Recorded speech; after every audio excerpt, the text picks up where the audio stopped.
Good morning friend, this is Ajit here from team the red fight. और already हमारा fluid mechanics चल रहा है, सब कुछ अच्छा ही चल रहा है। तो आज भी हम एक नए से वीडियोस के साथ आए हैं और स्क्रीन पर दिख ही रहा होगा कि आपके सामने एक और आपका इंटरेस्टिंग फैक्ट मतलब आपका प्रॉब्लम आ गया है। तो प्रॉब्लम देखना है और अपने ने जो तय किया था आपस में वो बात कि हम वीडियोस को थोड़ा रोकेंगे, अटेम्प्ट लेंगे, एक बार और अटेम्प्ट लेंगे और तब देखेंगे कि सॉल्यूशन कहता क्या है। ठीक है, तो जल्दी से वीडियोस को रोकिए, अटेम्प्ट लीजिए, सेल्फ अटेम्प्ट के बाद एक बार एनालाइज कीजिए कि शायद ये आपका अटेम्प्ट सही है, अप्रोच क्या है क्या नहीं है, और सब कुछ लगे कि ओके है, देन हम लोग वापस लौटेंगे वीडियोस की तरफ और सॉल्यूशन को देखेंगे। ठीक है, तो अगर आपने अटेम्प्ट ले रखा है और वापस आए हैं तो देखते हैं इस प्रॉब्लम में क्या है, क्या पूछ रहा है और क्या हमें बनाना है। करेंगे लार्ज ब्लॉक ऑफ आइस की wide of height L and density, relationship दिया है डेंसिटी का, आइस की डेंसिटी और वाटर की, has a large vertical hole along its axis. ठीक है ना, मतलब कि इस क्यूबॉइड में अभी अपना वर्टिकल होल है। ठीक है, तो वर्टिकल होल है, ठीक है चलेगा। This block is floating in a lake, find out the length of rope required to raise the bucket of water through the hole. ठीक है भाई, देख लीजिए क्या सिचुएशन, सिंपल प्रॉब्लम है। प्रॉब्लम में कह रहा है कि हमारा ये आइस क्यूबॉइड है, तो क्यूबॉइड है तो अपना सिंपल चीज है कि कुछ एरिया होगा और लेंथ दे चुका है तो वॉल्यूम हो चुका, बीच में होल कर दिया गया। अब उस होल से कह रहा है कि लेक में चूंकि ये फ्लोट कर रहा है तो ऑब्वियस है कि होल में आप बोलोगे कि सर होल में क्या होगा ना, तो वाटर कुछ हाइट तक राइज कर जाएगी।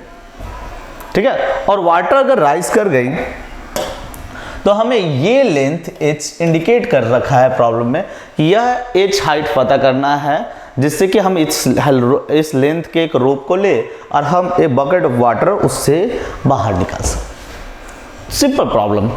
हमें कहना होगा कि सर हमारे पास यहाँ पर क्या होगा कि नीचे की तरफ सॉल्यूशन का गौर करें तो डाउनवर्ड डायरेक्शन में हमारा डाउनवर्ड में वेट ऑफ आइस लगने वाला है, जो कि होने वाला rho of ice is equal to rho of ice into volume of ice into g. अब कहोगे सर यहाँ पे एक डेटा मिसिंग है, वॉल्यूम ऑफ आइस नहीं दिया। चलो भाई मान लेते इस होल के बिना ही, होल को फिलहाल छोड़ दो इसलिए कि एक आइडेंटिकल सिचुएशन बनने वाली है, क्योंकि हमारा आइस जिस तरह का उसका एरिया होगा, ठीक है, वही एरिया को वो डिस्प्लेस करने वाला है वाटर में भी, तो हमारे लिए कंफ्यूजन नहीं है। तो हमें नहीं दिया है तो हम क्या कर लेते हैं, कंसीडर कर लेते हैं कि एरिया एक्सक्लूडेड पार्ट, जो एक्सक्लूडेड पार्ट का जो एरिया है वो कंसीडर कर लिए एस। तो वॉल्यूम ऑफ आइस क्या होगा दोस्त, तो कहोगे कि सर एस इंटू एल। चलो एक्सक्लूडेड एरिया है इसलिए ये होल को कंसीडर करके नहीं, मैं एक्सक्लूडेड एरिया कर रहा हूँ। और अगर हम वॉल्यूम ऑफ वाटर बोले डिस्प्लेस में तो आप कहोगे कि सर एस एरिया तो यही रहेगा, हाइट चेंज कर जाएगी। भाई अपना वाटर जो है ना, वो वाटर इतना ही डिस्प्लेस हो रहा है इन सब एरिया में ही। ठीक है, तो आप कहोगे कि एस तो रहेगा बट टोटल लेंथ एल के बजाय एल माइनस एच होगा, और एच हमारा रोप का हाइट जो फाइंड करना। दोनों मैंने वॉल्यूम यहाँ पर लिख दिया ताकि हमारी सॉल्यूशन में कोई दिक्कत ना हो। तो यहां पर देख ले तो आइस का density 0.9 density of water, volume will be S into L and to G. Equation A. Buoyancy force, तो बायोन्सी फोर्स बोलोगे वेट ऑफ डिस्प्लेस वाटर मतलब density of water, G into height, and height क्या है दोस्त, sorry volume, volume of water क्या है तो वो हम जस्ट साइड में फाइंड करके रखे वो। ठीक है, डेटा को डालते हैं, density of water g, volume of displace water हो गया S into L minus H. दोनों ही इक्वेशन को बराबर कर देंगे, हो गया बैलेंस, इक्वेशन सॉल्व। ये सिंपल प्रॉब्लम था, देख लेते हैं। 0.9 rho W S L G is equal to rho W G S L minus H. Equation 1 को 2 के बराबर कर दिया, यहाँ बैलेंस किया जा रहा है। तो कंफ्यूज अगर हो रहे हो तो देख लीजिएगा, बायोन्सी फोर्स हमें नीचे की तरफ लग रहा है, ठीक है, और हमें ऊपर सॉरी बायोन्सी फोर्स ऊपर की तरफ लग रहा है और हमें नीचे की तरफ उसका वेट लग रहा है। ये वेट ऑफ आइस हुआ और ये हमारा बायंसी फोर्स हुआ, ये इस पॉइंट पर एक्ट कर रहा है। और दोनों बैलेंस करने के लिए हमने क्या किया है, बायंसी फोर्स को इक्वेट कर दिया अभी वेट ऑफ वाटर से। बस कैलकुलेशन एक छोटा सा होगा, इसके बाद हमारा काम खत्म होगा। रो डब्ल्यू कैंसिल, जी से जी कैंसिल, एस से एस कैंसिल, और हमारा इधर बच रहा है 0.9 L is equal to L minus H.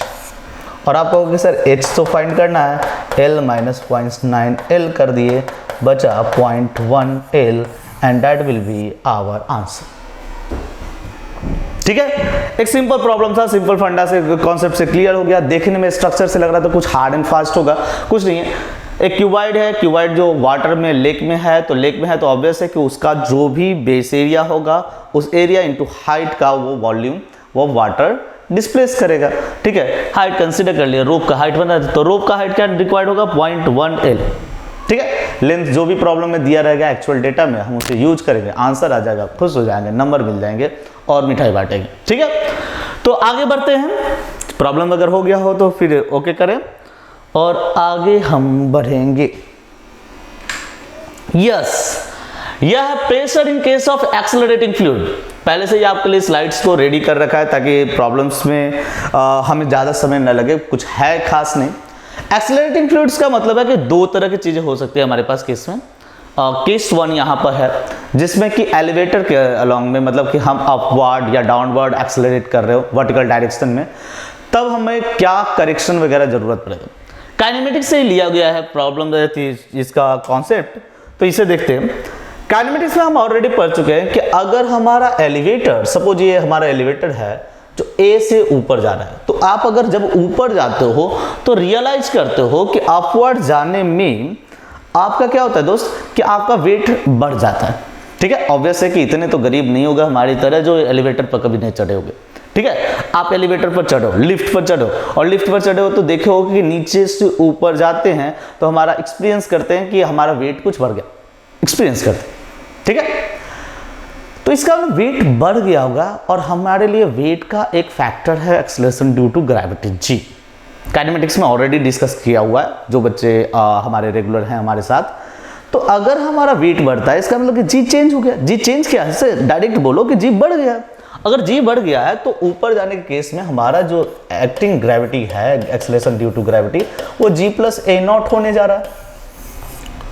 ठीक है, और इस हिसाब से आप कह सकते हो कि अपवर्ड एक्सेलरेशन में फ्लूइड्स का डेप्थ जो होगा, अब रो जी एच से देते थे, अब यहाँ पर जी की वैल्यूज को जी प्लस ए नॉट करोगे। ठीक है, और बायंसी को क्या बताओगे, तो बायंसी हो जाएगा एम मास जो निकल के आया into G plus A not.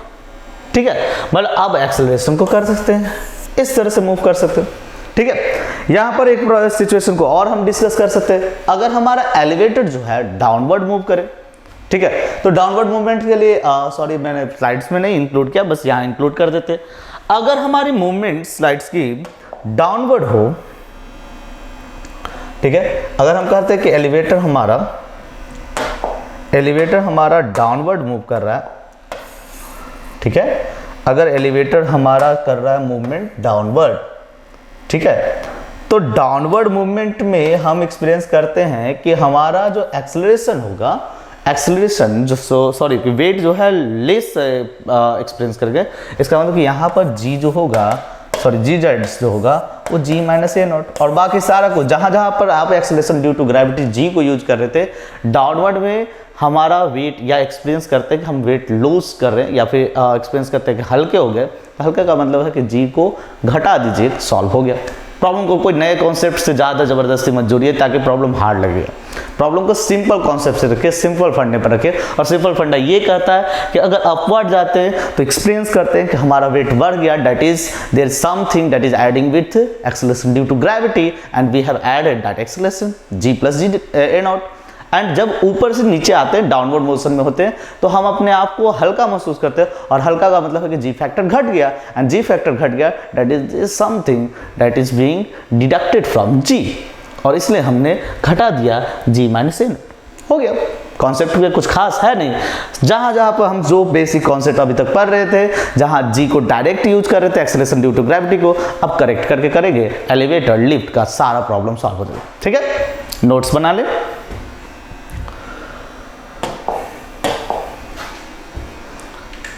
अगली स्लाइड्स की तरह करते हैं, free surface liquid in horizontal acceleration.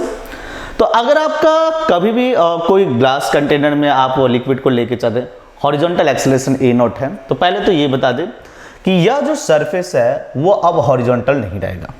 ये जो सरफेस है आपको हॉरिजॉन्टल नहीं मिलने वाला। ये सरफेस खुद को एक तरह से एंगुलर इंक्लाइन हो जाएगा, और इंक्लाइनेशन का आइडिया देखिएगा, जिधर की तरफ आपका एक्सेलरेशन हो रहा है उस तरफ इसकी डेप्थ घट जाएगी और एक हाई एल्टीट्यूड को ले लेगा opposite to the direction of acceleration movements. ठीक है, और आप अगर देखें डायरेक्ट डेटास को हम आपके लिए यूज कर रहे हैं, जो ये एंगल ऑफ इंक्लाइनेशन होगा वो एंगल ऑफ इंक्लाइनेशन होगा horizontal acceleration by acceleration due to gravity. ठीक है, horizontal acceleration by acceleration due to gravity. एक सिंपल एक प्रॉब्लम्स में भी हम इसको यूज कर चुके हैं, वो उस प्रॉब्लम के स्टेटमेंट में पीछे जाकर के देख सकते हैं कि यहाँ पर हमारे पास क्या, अगर आप देखोगे तो यहाँ पर ये पॉइंट ए और पॉइंट बी के बीच में प्रेशर डिफरेंस मिलेगा। मतलब लेवल एक है, पास्कल लॉ के अनुसार बोलता है कि एक लेवल पे एक प्रेशर लगेगा, बट यहाँ एक्सेलरेटिंग फ्लूइड है तो एक्सेलरेटिंग फ्लूइड में एक लेवल पर आपको देगा। अब बोलोगे कि सर ये कैसे देखना, आप कुछ मत करो दोस्त, एक केवल इमेजिन कर लो कि हमारा जो है हॉरिजॉन्टल जो डायरेक्शन के लिए एनालाइज कर रहे थे, जैसे कि वर्टिकल में करते थे, क्या था कि वर्टिकल में जो हाइट आ रहा था तो हम क्या करते थे कि P naught plus something rho G H करते थे। तो यहाँ पर भी कुछ नहीं, यहाँ पर इक्वेशन दिया हुआ है तो आप कह सकते हो P1 is equal to L rho. L क्या हुआ, ये हॉरिजॉन्टल लेंथ है, ए नॉट इस डायरेक्शन में जी के जगह पर ए नॉट लग रहा है, और प्लस P2। समझो कि इसी डायग्राम को हमने हॉरिजॉन्टल को वर्टिकल कर दिया या वर्टिकल वाले को हॉरिजॉन्टल कर दिया, तो ऊपर वाले के प्रेशर में जोड़ना है, और कितना जोड़ना है, तो रो जी, जी वहां पर जोड़ रहे थे, एक्सेलरेशन ड्यू टू ग्रेविटी था, यहाँ ए नॉट जोड़ेंगे इनटू लेंथ, हो गया काम खत्म। अगर हम बात करें तो ये ट्राइंगल अगर आपने माइंड में क्लियर है तो इस ट्राइंगल से